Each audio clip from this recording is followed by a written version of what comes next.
Hello जी, क्या हाल चाल है आपका। टेस्टिंग एकेडमी हिंदी में आपका स्वागत है। मेरा नाम है प्रमोद और आज हम बात करने वाले हैं बहुत ही इंपॉर्टेंट टॉपिक के बारे में। बहुत सारे स्टूडेंट्स मुझे बोल रहे थे कि सर सॉफ्टवेयर टेस्टिंग में क्या जॉब्स खत्म हो गई हैं क्या इंडिया के अंदर, क्या चल क्या रहा है इस समय मार्केट के अंदर, और कैसे ये जो टफ टाइम है जब एचआर्स की कॉल कम हो जाती हैं और रिसेशन जनरली आ जाता है, राइट, उसको कैसे प्रॉपरली हैंडल करते हैं, इस वीडियो के अंदर प्रॉपरली बात करने वाले हैं। ठीक है, पूरी वीडियो देखना अच्छे से। मैं आपको एक प्रॉपर टिप्स भी बताने वाला हूँ कि कैसे फ्रेशर्स जो कि सर्च कर रहे हैं मैनुअल टेस्टिंग में जंप करने के लिए, ऑटोमेशन में जंप करने के लिए, या फिर ऑलरेडी मैनुअल टेस्टर हो, ऑटोमेशन में मूव करना चाहते हो पर कॉल्स नहीं आ रही है एचआर्स की, राइट, तो क्या करना चाहिए, पूरे राइट स्टेप्स के बारे में एंड टू एंड जानेंगे। ठीक है, शुरू करते हैं। तो सबसे पहले मैं आपको अपना एक्सपीरियंस बताता हूँ। सबसे पहले मुझे याद है कि रिसेशन जो कि मुझे पता चला था जब मैंने अपनी इंजीनियरिंग ज्वाइन करी थी, राइट, आई थिंक ज्वाइन तो नहीं करी थी, आई थिंक 2008-9 में जब वो पहला रिसेशन जो मुझे खुद पर्सनली हुआ था, उस समय मुझे अच्छी तरह पता था कि बहुत सारे सीनियर्स मेरे रोते थे, रोज़ आके देखते थे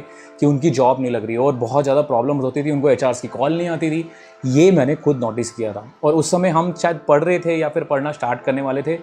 तो और अगर आपको कुछ भी अच्छी तरह पता हो तो 2011 और 12 में भी ना रिसेशन ना होते हुए भी लोगों की प्रॉपरली जॉब्स नहीं लग रही थी। इवन फ्रेशर्स जो कि बीटेक से निकल रहे थे, bachelor of technology CSC IT background से कर रहे थे, पर नहीं, कहीं भी जॉब नहीं लग रही थी। इवन टेस्टिंग की जॉब्स उस समय हॉट मानी जाती थी क्योंकि सॉफ्टवेयर टेस्टर बहुत लिमिटेड थे, राइट, तब भी नहीं मिलती थी। तो आपको इस समय कोविड के टाइम पे भी मैंने वही सिमिलर सिचुएशन देखी थी जिसमें बहुत सारे लोगों की जॉब गई, बहुत लोगों को जॉब नहीं मिल रही थी, राइट। और सिमिलरली वही रिसेशन जो बहुत टाइम से लॉन्ग पेंडिंग था यहाँ पे, अब मेरे ख्याल से वो आ चुका है क्योंकि यूएस में आपको पता ही है 2 टाइम नेगेटिव जीडीपी हो चुकी है और ऑलमोस्ट लाइक मुझे तो ऐसा शक है कि ऑलरेडी रिसेशन की फॉर्म में चल रहा है। और पहला इफेक्ट ना आपने जरूर नोटिस किया होगा कि सबसे पहली इंपॉर्टेंट चीज़ होती है कि बड़ी बड़ी कंपनियां जो एमएनसीज होती है जैसे Cognizant, TCS, Accenture, Infosys, right, इनमें ना हायरिंग सबसे पहले फ्रीज हो जाती है।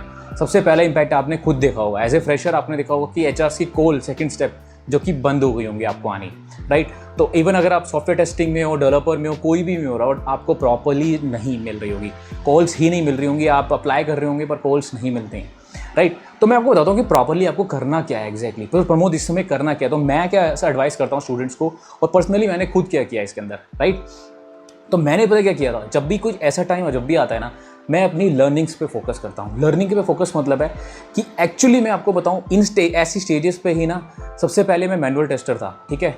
और जब भी कोई ऐसा टाइम आता था जब मुझे कॉल्स नहीं आ रही, वो नहीं आ रही ना, तो मैं नया कॉन्सेप्ट सीखने लग जाता था। तो मैनुअल टेस्टर से एपीआई टेस्टिंग में जंप करने का राइट टाइम उसी टाइम ही था, ठीक है। सिमिलरली एपीआई से ऑटोमेशन में जंप करने के लिए ना मैंने एग्जैक्टली यही किया था। तो मैं क्या सजेस्ट करूंगा, अगर आप फ्रेशर हो, ठीक है, तो याद रखो सबसे पहले इंपॉर्टेंट, अगर आपको कॉल्स नहीं आ रही कोई बात नहीं, आप अपनी लर्निंग्स पे फोकस रखो।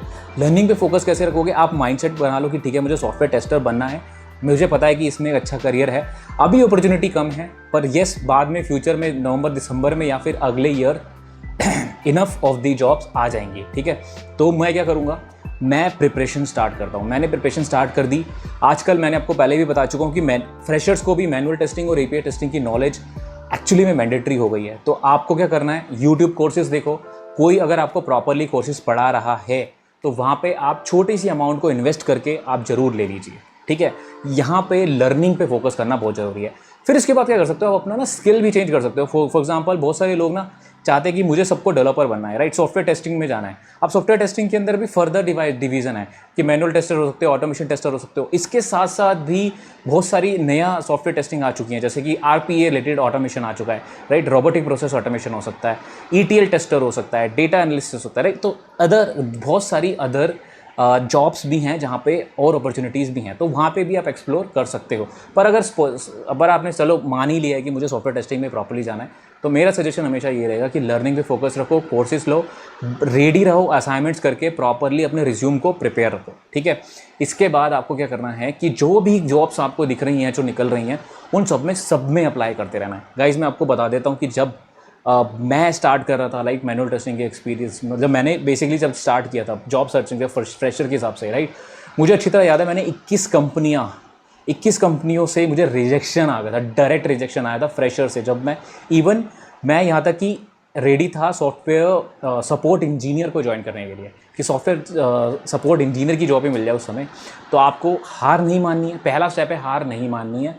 दूसरा स्टेप है कि यार अप्लाई करते रहो। अप्लाई करना बहुत इंपॉर्टेंट है। अब यहाँ पे एक बार सजेशन से एक बार बेसिकली देख लो कि कौन कौन सी फील्ड्स में आप प्रॉपर्ली जा सकते हो, क्या मुझे नॉलेज है उन चीज़ों की, उन टॉपिक्स की जो कि इसके लिए चाहिए। सॉफ्टवेयर टेस्टिंग के लिए सॉफ्टवेयर टेस्टर से रिलेटेड इन्फॉर्मेशन है, ETL टेस्टर्स के लिए ETL की इन्फॉर्मेशन है, मुझे ज़्यादा डेटाबेस के बारे में इंटरेस्ट है और मैं जा सकता हूँ कि नहीं, उसकी प्रिपरेशन। सो प्रिपरेशन लर्निंग पे इंपॉर्टेंट फोकस रखो। इस टाइम को, ये टाइम भी निकल जाएगा, डोंट वरी, हमेशा निकल जाता है। प्रिपरेशन पे ध्यान दो और keep on applying, definitely successful हो जाओगे। ठीक है, अच्छा लगा सेशन तो लाइक और सब्सक्राइब कर जाओ। और बहुत सारे न्यू कोर्सेज लॉन्च हो रहे हैं टेस्टिंग एकेडमी के ऊपर, अगर ज्वाइन करना चाहते हो तो ज्वाइन कर सकते हो। मिलता हूँ अगली वीडियो के अंदर, बाय।